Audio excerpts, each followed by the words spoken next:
Hello दोस्तों, welcome to TSG lab. आज का हमारा चैप्टर है जॉर्ज पंचम की नाक, जिसे लेखक कमलेश्वर ने लिखा है।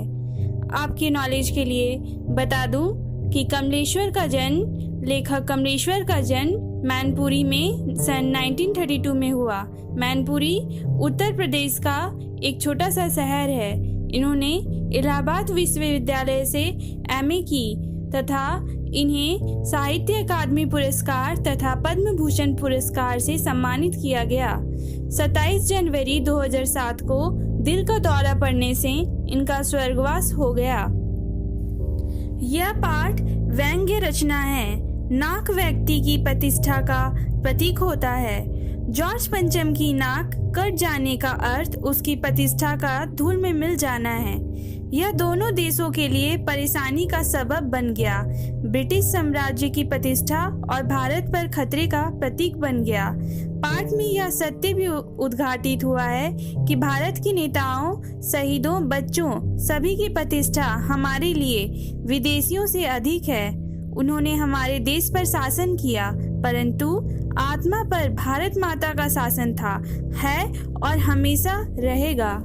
इसलिए जब जॉर्ज पंचम की नाक लग जाती है तो नाक लगने के बाद माहौल बहुत गमगीन सा हो जाता है।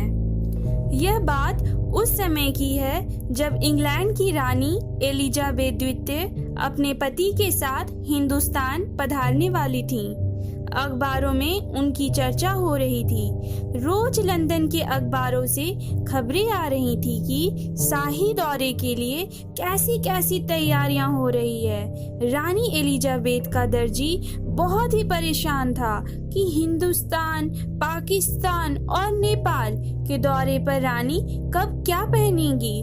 उनका सेक्रेटरी और शायद जासूस भी उनके पहले ही इस महाद्वीप का तूफानी दौरा करने वाला था।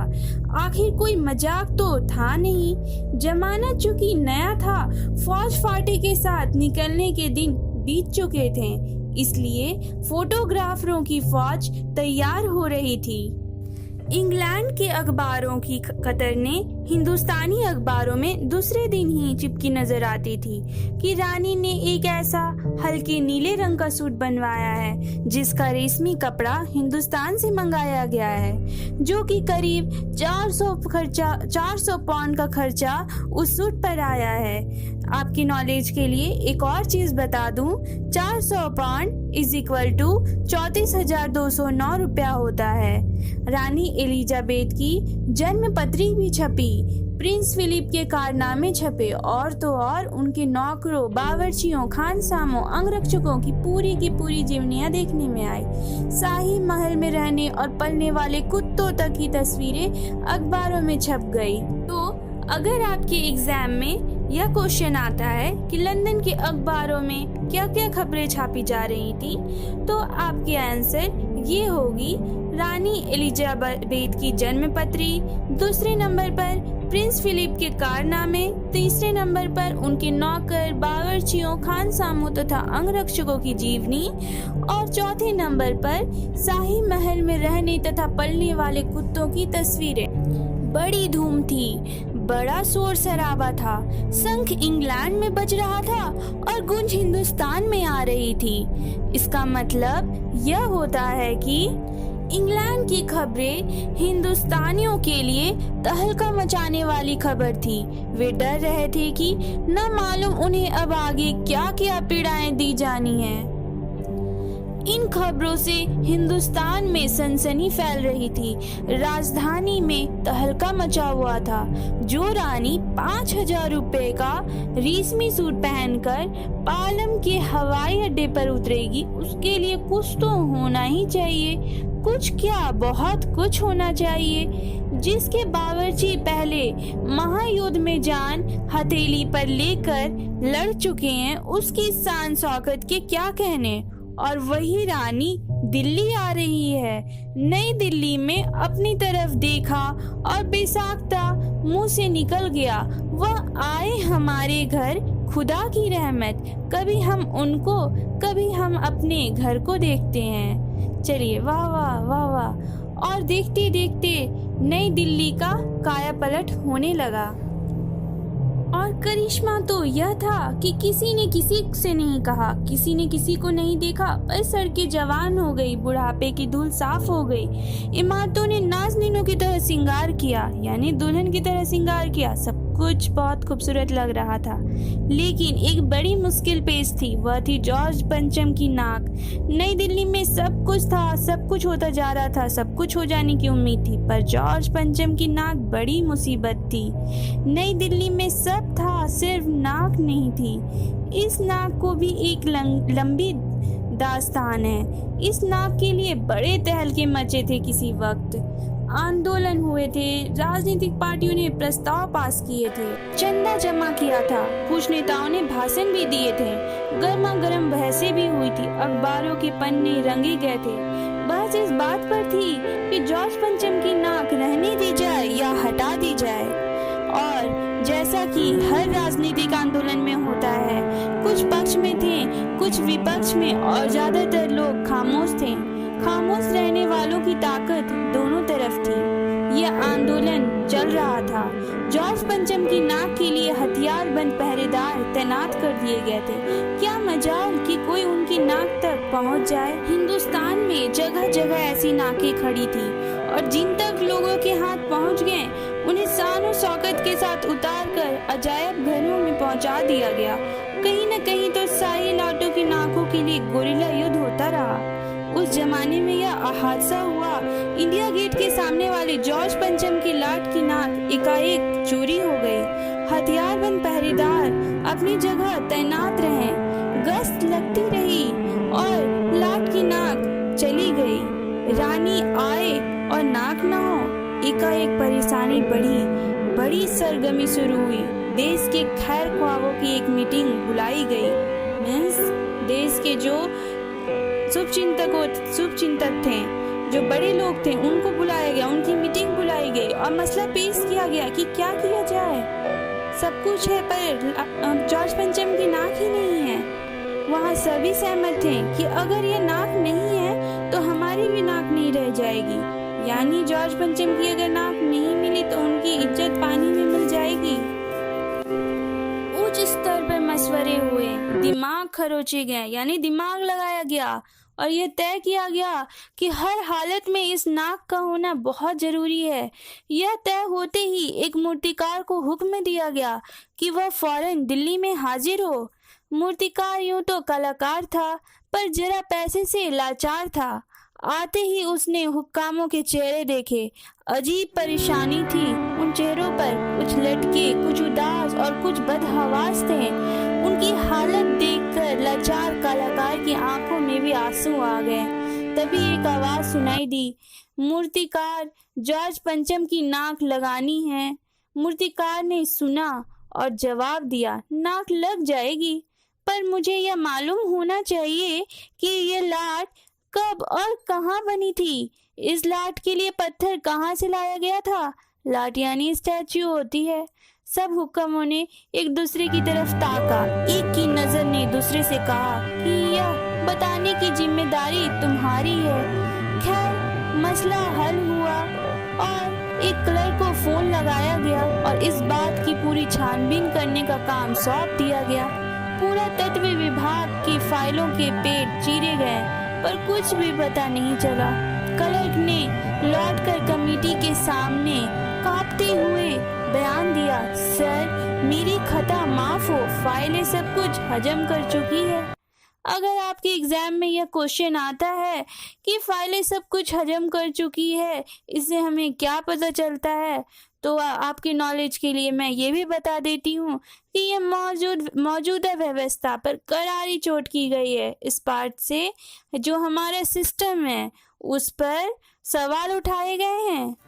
हुक्कामों के चेहरों पर उदासी के बादल छा गए। एक खास कमेटी बनाई गई और उसके जिम्मे यह काम दिया गया कि जैसा भी हो यह काम होना है, और इस नाक का दारोमदार यानी जिम्मेवारी, पूर्ण जिम्मेवारी आप पर है। आखिर मूर्तिकार को फिर से बुलाया गया। उसने मसला हल कर दिया। वह बोला, पत्थर की किस्म का ठीक पता नहीं चला तो परेशान मत होइए। मैं दुनिया के नहीं, मैं हिंदुस्तान के हर पहाड़ पर जाऊंगा और ऐसा ही पत्थर खोज कर लाऊंगा। तो वह संतावना देते हैं। कमेटी के सदस्यों की जान में जान आती है। सभापति ने चलते चलते गर्व से कहा, ऐसी क्या चीज है जो हिंदुस्तान में मिलती नहीं? हर चीज इस देश के गर्भ में छिपी है। जरूरत खोज करने की है। खोज करने के लिए मेहनत करनी होगी। इस मेहनत का फल हमें मिलेगा। आने वाला जमाना खुशहाल होगा। यह छोटा सा भाषण फौरन अखबारों में छाप दिया गया। मूर्तिकार हिंदुस्तान के पहाड़ी प्रदेशों और पत्थरों की खानों के दौरे पर निकल पड़ता है। पर क्या आपको पता है कि फिर होता क्या है? क्या आपको लगता है कि उसे जॉर्ज पंचम की नाक मिल जाती है? आपको कहानी में बताती हूँ कि आगे फिर होता क्या है। कुछ दिन बीत जाते हैं और कुछ दिन बाद वह मूर्तिकार हताश होकर वापस लौटता है। उसके चेहरे पर लानत बरस रही होती है। उसके सिर लटके हुए होते हैं और वह सिर लटकाकर खबर देता है कि हिंदुस्तान का चप्पा चप्पा खोज डाला, पर इस किस्म का पत्थर कहीं नहीं मिला। यह पत्थर विदेशी है। सभापति तुरंत तैस में आ गए, यानी तुरंत गुस्से में आ गए। लानत है आपकी अकल पर। विदेशों की सारी चीजें हम अपना चुके हैं। दिल, दिमाग, तौर तरीके, रहन सहन। जब हिंदुस्तान में बाल डांस तक मिल जाता है तो पत्थर क्यों नहीं मिल सकता? मूर्तिकार चुप खड़ा था। सहसा अचानक से उसकी आंखों में चमक आ गई। उसने कहा, एक बात तो मैं कहना चाहूंगा, लेकिन इस शर्त पर कि यह बात अखबार वालों तक ना पहुंचे। फिर आपको पता है क्या होता है? सभापति की आंखों में भी चमक आ जाती है। चपरासी को हुक्म दिया जाता है और कमरे के सभी दरवाजे बंद कर दिए जाते हैं। तब मूर्तिकार कहता है, देश में अपने नेताओं की मूर्तियां भी तो है। अगर इजाजत हो और आप लोग को ठीक लगे, मेरा मतलब है कि जिसकी नाक इस लाट पर ठीक बैठे उसे उतार लाता हूँ। सब ने सबकी तरफ देखा। सबकी आंखों में एक क्षण की बदहवासी के बाद खुशी तैरने लगी। सभापति ने धीमे से कहा, लेकिन बड़ी होशियारी से, और मूर्तिकार फिर देश दौरे पर निकल पड़ता है। जॉर्ज पंचम की खोई हुई नाक का नाप उसके पास होता है। दिल्ली से वह बंबई पहुंचता है। क्या आपको पता है वह किस किस मूर्तियों की के लाट की नाक को चेक करता है कि वह जॉर्ज पंचम की नाक से मैच कर जाए? तो अब आप सुनिए। वह दादा भाई नौरोजी, गोखले, तिलक, शिवाजी, कौशजी, जहांगीर, सबकी नाकें उसने टटोली, नापी और गुजरात की ओर भागा। और फिर गुजरात में गांधी जी, सरदार पटेल, वल्लभ भाई पटेल, महादेव देसाई की मूर्तियों को परखा। अब बंगाल की ओर चला। गुरुदेव, रविंद्रनाथ टैगोर, सुभाष चंद्र बोस, राजा राम मोहन राय आदि को भी देखा। नापजोक की ओर बिहार की तरफ चला। बिहार होता हुआ उत्तर प्रदेश की ओर आया। चंद्रशेखर आजाद, बिस्मिल, मोतीलाल नेहरू, मदन मोहन मालवीय की लाटों के पास गया। घबराहट में मद्रास भी पहुंच गया। सत्यमूर्ति की भी देखा और मैसूर, केरल आदि सभी प्रदेशों का दौरा करता हुआ पंजाब पहुंचा। लाला लाजपत राय और भगत सिंह के लाटों से भी सामना हुआ। आखिर दिल्ली पहुंचा और उसने अपनी मुश्किल बयान दी कि पूरे हिंदुस्तान की परिक्रमा कर आया हूँ, पर सब मूर्तियां देख लिया, पर सबकी नाकों का नाप भी लिया है, पर जॉर्ज पंचम की इस नाक से सबकी नाक बड़ी निकली है। सुनकर सब हताश हो गए और झुंझलाने लगे, यानी गुस्सा करने लगे। अब आप ध्यान से सुनिएगा। ये आने वाला जो लाइन है ये बहुत इंपॉर्टेंट है। इससे क्वेश्चन अक्सर पूछा जाता है। मूर्तिकार ने ढांढस बंधाते हुए आगे कहा, सुना है कि बिहार सेक्रेटेरिएट के सामने सन 42 में शहीद होने वाले बच्चों की मूर्तियां स्थापित है। शायद बच्चों की नाक ही फिट हो जाए।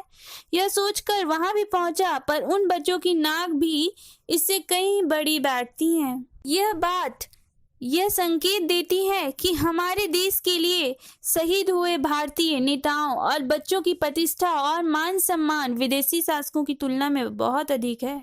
निर्दयी विदेशी शासकों को हम सम्मान की दृष्टि से नहीं देखते, इसे सोचने पर भी गुलामी की बू आती है। अब बताइए मैं क्या करूं? कहानी में आगे बढ़ते हैं। राजधानी में लगभग सभी तैयारियां हो चुकी थी। जॉर्ज पंचम की लाट को मल मल कर नहलाया गया था, रोगन लगाया गया था, सब कुछ हो चुका था, सिर्फ नाक नहीं थी। बात फिर बड़े हुक्कामों तक पहुंची, बड़ी खलबली मची। अगर जॉर्ज पंचम की नाक न लग पाई तो फिर रानी का स्वागत करने का मतलब ही क्या है? यह तो अपनी नाक कटाने वाली बात हुई। लेकिन मूर्तिकार पैसे से लाचार था, यानी हार मानने वाला कलाकार नहीं था। एक हैरत अंगेज ख्याल उसके दिमाग में कौंधा और उसने पहली शर्त दोहराई। जिस कमरे में कमेटी बैठी हुई थी और उसके दरवाजे फिर से बंद किए गए और मूर्तिकार ने अपनी नई योजना पेश की। चूंकि नाक लगना एकदम जरूरी है, इसलिए मेरी राय यह है कि 40 करोड़, उस समय की पॉपुलेशन जो हुआ करती थी, 40 करोड़ में से कोई एक जिंदा नाक काट कर लगा दी जाए। बात के साथ ही सन्नाटा छा जाता है। कुछ मिनटों की खामोशी के बाद सभापति ने सबकी तरफ देखा। सबको परेशान देखकर मूर्तिकार कुछ अचकचाया और धीरे से बोला, आप लोग क्यों घबराते हैं? यह काम मेरे ऊपर छोड़ दीजिए। नाक चुनना मेरा काम है। आपको सिर्फ इजाजत चाहिए, आपकी सिर्फ इजाजत चाहिए। कानफूसी हुई और आपको पता है क्या हुआ? मूर्तिकार को इजाजत दे दी गई। अखबारों में सिर्फ इतना छपा कि नाक का मसला हल हो चुका है और राजपथ पर इंडिया गेट के पास वाली जॉर्ज पंचम की लाट की नाक लग रही है। नाक लगने से पहले फिर हथियारबंद पहरेदारों की तैनाती हुई। मूर्ति के आसपास का तालाब सुखाकर साफ किया गया, उसकी रवाब निकाली गई और ताजा पानी डाला गया ताकि जो जिंदा नाक लगाई जाने वाली थी वह सूखने ना पाए। इस बात की खबर जनता को नहीं थी। यह सब तैयारी भीतर ही भीतर चल रही थी। रानी के आने का दिन नजदीक आता जा रहा था। मूर्तिकार खुद अपने बताए हल से बहुत ही परेशान था। जिंदा नाक लाने के लिए उसने कमेटी वालों से कुछ और मदद मांगी और उसे सारी मदद दी गई, लेकिन इस हिदायत के साथ कि एक खास दिन हर हालत में नाक लग जानी चाहिए। और वह दिन आया, जॉर्ज पंचम की नाक लग गई। सब अखबारों ने खबरें छापी कि जॉर्ज पंचम की जिंदा नाक लगाई गई है, यानी ऐसी नाक जो कतई पत्थर की नहीं लगती है। लेकिन क्या आपको पता है उस दिन होता क्या है? उस दिन के अखबारों में एक बात गौर करने की थी। उस दिन देश में कहीं भी किसी उद्घाटन की खबर नहीं थी। किसी ने कोई फीता नहीं काटा था, कोई सार्वजनिक सभा नहीं हुई थी, कहीं भी किसी का स्वागत अभिनंदन नहीं हुआ था, कोई मानपत्र भेंट करने की नौबत ही नहीं आई थी, किसी भी हवाई या स्टेशन पर स्वागत समारोह नहीं हुआ था, किसी का ताजा चित्र नहीं छपा था। यह अखबार खाली थी, यानी उस अखबार में सिर्फ एक ही खबर थी और यह खबर थी कि जॉर्ज पंचम की जिंदा नाक लगाई गई है, यानी ऐसी नाक जो कतई पत्थर की नहीं लगती है। यह बहुत इंपॉर्टेंट क्वेश्चन है और इससे क्वेश्चंस पूछा जाएगा। आप लोग इसे जरूर नोट कर लीजिएगा। मैंने जो जितना बीच बीच में जो भी इम्पोर्टेंट लाइंस बताई है, क्वेश्चंस बताया है, उसके हर एक पॉइंट्स को, डेटा को अपनी कॉपीज में लिखते चलिएगा। फिर आगे बढ़ते हैं। पता नहीं ऐसा क्यों हुआ था। आपके लिए एक और चीज़ बताते चलूँ। यह एक अखबार का यह नाक का विरोध करने का एक नया ढंग था।